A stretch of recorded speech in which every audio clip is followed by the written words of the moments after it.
All right, last week's House hearing on the attempted assassination of President Trump went so poorly for the Secret Service that its director resigned the next day. Her replacement, who is a 25-year veteran of the service, did not fare much better today before the Senate. Take a look.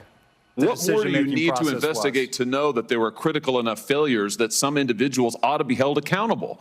I mean, what more do you need to know? What I need to know is exactly what happened, and I need my investigators to do their job. And I cannot. A lot of people didn't do their jobs. I cannot put my thumb on the scale.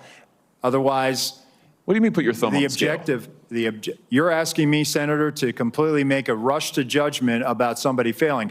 I acknowledge this was a failure of the Secret Service. Is it not prima facie that somebody has failed? A former president was shot. Sir, this could have been our Texas school book depository. I have lost sleep over that for the last 17 days, then just like you have. Somebody to hold them accountable. I will tell you, Senator, that I will not rush to judgment, that people will be held accountable, and I will do so with integrity and not rush to judgment and put people unfairly persecuted. Unfairly persecuted? Unfairly, We've got people who are we dead. have to be able to have a proper investigation into this, Senator. And while the acting director faced plenty of very tough questions about the assassination attempt, nobody at the hearing ever tried to claim it never happened, unlike Meta's AI chatbot, which until today was allegedly telling users that the incident wasn't real or never happened. Meta now says that it programmed the AI to not answer questions about the attempted assassination at all, rather than risk inaccurate information being provided. They say they're working on fixing the issue. Over at Google, they're also working on fixing issues with search results after Elon Musk helped expose the fact that Trump's name basically will not show up in searches at all. Even, by the way, Harry Truman is faring better online. So surprise, surprise, surprise. Well, turns out big tech is still in the tank for the Democrats. Here with reaction to all of this is Missouri Senator Josh Hawley. Senator, do you feel you got the answers that you needed? And when Marsha Blackburn, brought up the fact that apparently there was an email that said the next assassination in 30 days, reportedly sent by a Secret Service counter sniper, can you explain that to me? No, and we didn't get any answers today, Sean. The more questions we ask, the more excuses we get. And what basically the Secret Service said today was that, yeah, a whole bunch of people made a whole lot of mistakes and they're not going to fire anybody. I mean, you just played the exchange. The Secret Service director is saying, oh, we need a long process. We need to go through this bureaucratic rigmarole. No, we don't. I mean, listen, there was no Secret Service on that roof. There should have been. There was no Secret Service securing the building where the shooter was. There should have been. There was no Secret Service pulling President Trump off a stage. There should have been. And now an American is dead because of it, and Trump got shot in the face. I mean, what more do you need to know? These guys, they need to get with reality. Can you explain why Donald Trump, and this came up today, was allowed on the stage 17 minutes after reports of a suspicious person?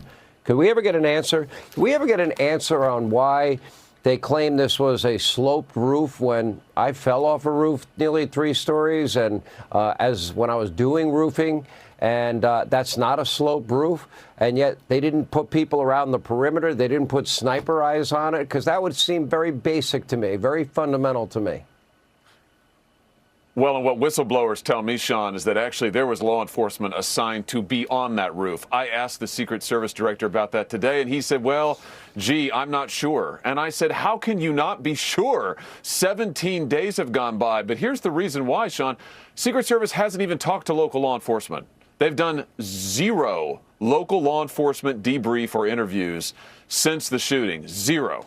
I mean, it just begs the question, what is going on? Are they really trying to get the facts, or they're just trying to cover their rear ends? And it sure looks a whole lot to me like the second thing. The American people deserve the truth here, not whitewashing, not stonewalling, not a bunch of bureaucratic gobbledygook. They deserve the truth, and I am not going to stop pushing until we actually get it.